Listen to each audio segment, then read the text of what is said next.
Heureux de vous retrouver pour notre entretien. Nous sommes très très heureux de partager avec vous l'évangile pour tous et en espérant que tous soient pour l'évangile. Bonjour Jean. Bonjour. Pasteur dans les Assemblées de Dieu de La Réunion. Nous sommes toujours heureux d'avoir la Bible, d'avoir aussi notre petit commentaire, il faut bien un petit plan, et puis de partager avec les amis téléspectateurs la bonne parole de l'Évangile. Et pour notre entretien, nous allons voir un passage dans l'Évangile de Jean, un passage très particulier, très solennel, mais aussi très glorieux, le pouvoir de guérison de Jésus, puisque le Christ va guérir un homme qui était paralytique depuis 38 ans, donc c'est un bail, avec deux problèmes essentiels. D'abord sa maladie, la paralysie, impossible de s'en sortir, et un deuxième problème que peut-être beaucoup plus de gens connaissent, à savoir la solitude. Alors en effet, ce sont les deux problèmes essentiels de cet homme. Il est malade, il souffre de paralysie. J'ai vu que la paralysie n'est pas toujours celle du corps, elle peut l'être, le handicap physique, mais certains sont paralysés par la peur. D'autres paralysés par les dépendances, ça peut être celle de l'alcool, de la drogue, du tabac. D'autres sont paralysés par des problèmes financiers. Et enfin, la Bible nous montre que nous sommes en quelque sorte tous des handicapés spirituels parce que c'est le péché qui nous enveloppe si facilement et qui fait que assez souvent nous n'arrivons pas à évoluer et à avancer dans la vie. Et puis, nous avons une expression, souvent nous l'entendons, peut-être que nous-mêmes nous l'avons dit dans certains domaines, m'y avance plus. Et ça veut tout dire. Il y a le blocage, il y a la paralysie, il y a l'impossibilité d'aller au-delà de ce que nous sommes. C'est ce que vivait cet homme au chapitre 5, verset 1er jusqu'au verset 40 à peu près. Cet homme va nous raconter son expérience. Il va être guéri, mais l'expérience de cet homme sera relatée. Paralysés, sans espoir. Il y a peut-être quelqu'un qui nous regarde, ils ne sont pas handicapés physiques, mais peut-être dans leur cœur, dans leur vie, il y a comme cela des paralysies, comme tu viens de le souligner. Ce que nous pouvons dire, c'est que Jésus est celui qui peut nous délivrer. Et le deuxième problème, c'est la solitude. Il l'exprimera, je n'ai personne. Et ça, c'est le drame. Ah oui, cette réponse de Jésus, de cet homme à Jésus, alors que Jésus lui dit « Veux-tu être guéri ?» il dit « Je n'ai personne ». Ça laisse entrevoir la détresse morale dans laquelle il se trouve, détresse morale qui est le lot de nombreux de nos concitoyens. Il y a des enfants qui éprouvent aujourd'hui cette solitude, avec que ce soit les divorces, les familles recomposées, les chocs psychologiques qu'ils peuvent subir. Il y a des jeunes qui éprouvent la solitude et Covid oblige, ces angoisses ont amplifié ce mal-être de la solitude. Pensons à de nombreux étudiants qui ont des problèmes de solitude. Personnes âgées aussi. Il y a des personnes âgées qui ont des problèmes de solitude. Beaucoup plus qu'on ne le pense. Je pense à cette mère de famille qui avait mis au monde 11 enfants et qui, vers la fin de sa vie, je la visitais avec mon épouse, et elle nous disait en créole, « Tes frère Jean, me la soigne 11 marmailles, n'a point ni vient voir à moi. » Et ça laissait apparaître la difficulté morale dans laquelle elle se trouvait.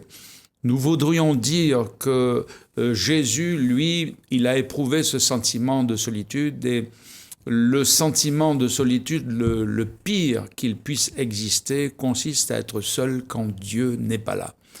Et Jésus a éprouvé ce sentiment de solitude sur la croix, lorsqu'il a dit « Mon Dieu, pourquoi m'as-tu abandonné ?»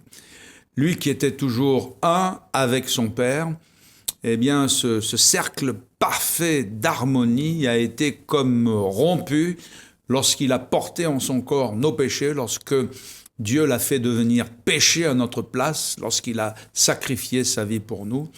Et si Jésus a prononcé ces paroles angoissantes de solitude, c'est pour que vous et moi, nous ne soyons jamais plus seuls. La pire des solitudes consiste à être seul quand Dieu n'est pas là. Mais si nous recevons Jésus, nous sommes comblés par sa présence qui vient en nous par le Saint-Esprit. Et Jésus a adressé la parole à cet homme paralysé et seul en lui disant « Veux-tu être guéri ?» Nous sommes quand même au XXIe siècle et ce phénomène de solitude, d'abord il s'amplifie. Et puis, on est quand même dans une ambiguïté. On n'a jamais été un siècle autant connecté que cela, mais cette connexion virtuelle est perverse parce que beaucoup de gens sont seuls et nous touchons ici à une solitude personnelle. Or, nous n'avons pas été créés pour vivre seuls. Nous avons été créés pour vivre déjà en famille, dans le mariage, dans l'amitié, dans la société, dans la relation voisinage, de travail, de collaboration. C'est toujours terrible d'être seul et certes, certains aiment la solitude, mais à condition qu'elle ne dure pas trop longtemps aussi. Je ne pense pas qu'on puisse vivre des années seul. À un moment donné, comme on dit, on va tomber dans une dépression terrible. Donc cet homme, Jésus s'est approché. On dirait que dans la solitude, Jésus s'approche. Oui, parce qu'il veut combler notre vie, il veut la remplir, il veut nous apporter des solutions concrètes, non pas artificielles. La connexion artificielle dont tu parlais, certes, les gens ont des millions d'amis aujourd'hui sur les réseaux, mais ces amis sont absents, tandis que Jésus est l'ami qui veut être présent dans notre vie. Et la Bible nous dit que cet ami aime en tout temps, et même dans le malheur, il se montre un frère. La meilleure façon de briser quand même la solitude, c'est de rencontrer quelqu'un, et cette solitude sera brisée par le dialogue. Il n'y a pas mieux de briser la solitude par la relation de dialogue avec quelqu'un. C'est ce que Jésus va faire. Il va lui adresser la parole. Et comme nous l'avions vu des fois dans certaines émissions précédentes, la parole de Jésus redonne espoir. Elle est vraie, elle est puissante et elle procure la vie. Jésus va lui parler, va lui dire ce que nous découvrons au verset 8 du chapitre 5. « Lève-toi, prends ton lit et marche ». On dirait que dans cette parole, il y a 3 aspects fondamentaux que Jésus veut lui transmettre. Oui, j'appelle cette opération,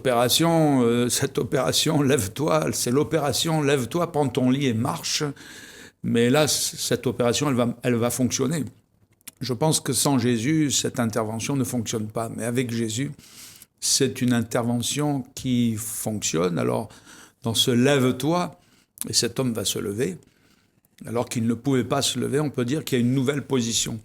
Cet homme de coucher qu'il est, et rappelons, ça dure depuis 38 ans, de position horizontale, il va vivre une position verticale. Jésus le met debout, parce que en Jésus, les hommes que nous sommes reçoivent la force d'être debout. Ce n'est pas la volonté de Jésus que nous soyons couchés, que nous soyons par terre, sous le poids de nos problèmes, de nos handicaps, de notre solitude. La volonté de Jésus est de mettre l'homme debout, et Jésus nous donne une nouvelle position. Si vous êtes courbé par vos problèmes, par vos difficultés, et que vous n'avez plus de force, eh bien Jésus s'approche de vous pour vous donner cette position, pour vous mettre debout et vous permettre de vivre cette nouvelle position dans sa grâce. Maintenant, le deuxième point aussi, c'est que cet homme, son lit le portait. Tout à l'heure, tu disais qu'il était couché. Et bien des fois, nous entendons cette expression, il dit « moi, la terre, il n'y a plus de bout ». Tandis que là, Jésus va le mettre debout, va lui donner une nouvelle force aussi, puisque jusque-là, c'était son lit qui le portait. Alors, son lit, ce n'est pas un lit orthopédique, ce n'est pas non plus un lit luxueux, c'est un grabat, c'est une natte. Nous pouvons voir cet homme, on le portait, on le couchait, il était en permanence sur ce lit, ce grabat.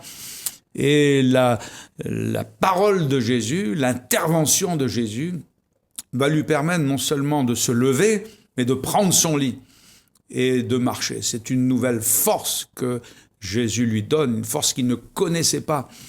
Et beaucoup de personnes ne connaissent pas cette force de l'Évangile qui délivre des maladies, c'est le cas ici, qui délivre du handicap, c'est précisément le cas, qui peut nous délivrer de nos addictions. Beaucoup n'ont pas la force d'arrêter de fumer, d'arrêter de boire, de se droguer, véritable fléau.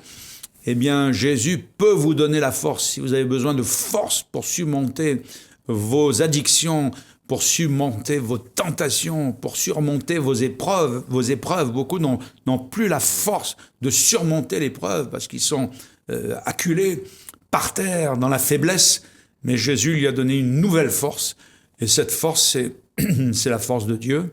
Cette force, c'est la force de l'Évangile. C'est une puissance de Dieu, l'Évangile, qui non seulement nous met debout, mais accorde aux êtres humains que nous sommes la force de surmonter nos difficultés, voire même nos échecs. Alors, Jésus nous remet debout, nous donne une nouvelle force, mais pas pour rester sur place. Jésus lui a donné l'ordre de marcher, donc c'est comme une nouvelle direction qui s'ouvre pour lui, non plus dans le sens de se remettre comme avant, mais une perspective nouvelle, une grande perspective qui s'ouvre.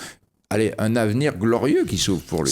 C'est une nouvelle position, il est debout, c'est une nouvelle force, il prend son lit, mais de marcher pour cet homme depuis 38 ans, qui était avili par le handicap, c'est une nouvelle vie. Il va pouvoir se déplacer, aller voir les membres de sa famille, aller faire une promenade, donc de marcher.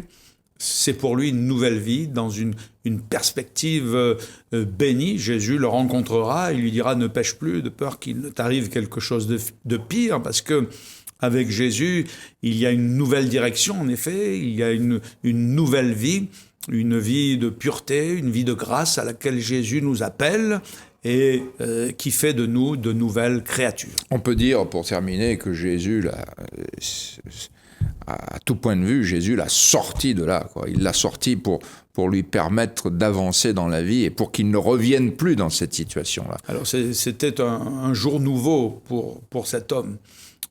Semblable au soleil qui se lève à l'horizon, qui annonce une journée. Pour lui, c'est l'aurore qui se levait. Mais c'était plus qu'un jour nouveau, c'était une vie nouvelle que cet homme a expérimenté en Christ. Et ce changement, cette transformation, cette puissance de guérison, quel que soit le problème, quelle que soit la difficulté, Jésus guérit toute maladie, toute infirmité. Et nous avons là, dans cette rencontre de Jésus avec ce handicapé, le pouvoir de la guérison qui est en Christ pour mettre l'homme debout, lui donner la force d'avancer et de vivre avec Jésus une vie nouvelle. Il y a une vérité essentielle qui se trouve dans Hébreux, chapitre 13, verset 8. Il nous est dit d'une manière très claire, Jésus-Christ est le même hier, demain, mais aujourd'hui aussi. Ça veut dire que ce que nous venons de partager, bien sûr, les temps, les coutumes, le lieu, nous ne les connaissons pas, mais Dieu vous connaît. Et quelle que soit la situation par laquelle vous passez, il est capable de vous aider et de vous sortir de cette situation pour vous en faire entrer dans une nouvelle dimension de sa gloire et de sa présence, si simplement vous voulez le recevoir, l'écouter. Permettez-lui de venir vous rencontrer, permettez-lui de venir vous parler, et sa parole vous délivrera. Jean, nous avons été très heureux de partager ces moments ensemble. On se retrouve la prochaine fois. Une prochaine fois, oui, avec plaisir. Sur cette même télé, à la même heure, et puis surtout avec la parole de Jésus. Donc, amis téléspectateurs, que Dieu vous bénisse, et à très bientôt.